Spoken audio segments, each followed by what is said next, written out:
Naranasan pa nito, pinangyari ito ng Diyos, hindi dahil sa gusto lang natin. Amen?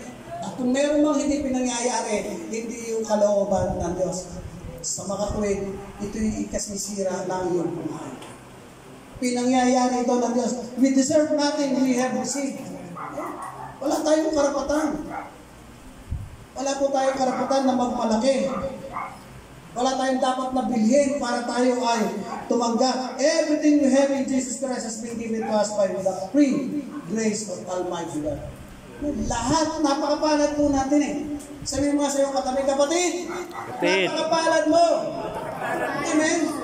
Dahil sa lahat ng bagay na meron ko ngayon, ay ito'y pinangyari at pinagkaloob sa atin ng Diyos. Amen.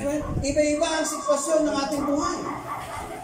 Iba-ibang aspeto ng hamon ng buhay ang ating pinagdadaanan.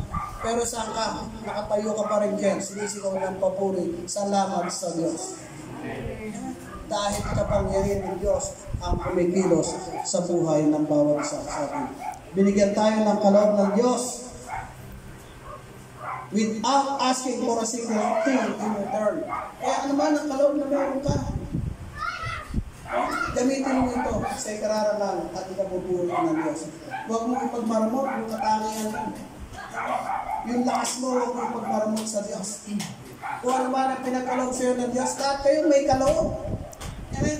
Lahat may kaloob ang Diyos sa buhay ng bawat isa sa atin. Ang kailangan lang natin tuklasin ito, Lord, tulungan mo ko na matuklas ang kaloob na ito. Saan ba ako magiging kagamit-gamit sa ministeryo mo? Amen? Kapag ganito, nagiging attitude po natin, Lord, saan ba ako magiging kagamit-gamit sa ministeryo mo? Yung kaloob, mararanasan mo, ipagkakaloob sa iyo ng Diyos ito. At matutuklasan mo, aba, ganito pala ako. Meron pala akong talentong ganito. Amen? At ito'y sa biyaya ng Diyos. Tama na ikaw ay nag-aral, pero pinangyari ng Diyos na ikaw ay matuto. Pero higit sa lahat, yung kaloob, yung regalo ng Diyos, ay dapat nating maunawaan. Ito'y galing sa Kanya. At kung ikaw ay meron kang ganap na regalo, gamitin mo ito. Huwag mo ipagkaig. Huwag kang kung ano, reklamo. Amen? Huwag lalabas sa Biblia, Pastor, puro na lamang ba ako?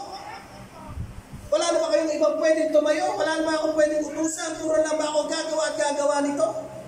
Amen?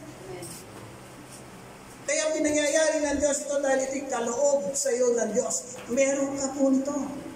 At kailangan lang natin gamitin ito mightily. Huwag tayong magreklamo kung nahihirapan po tayo dahil walang ministeryo na madali.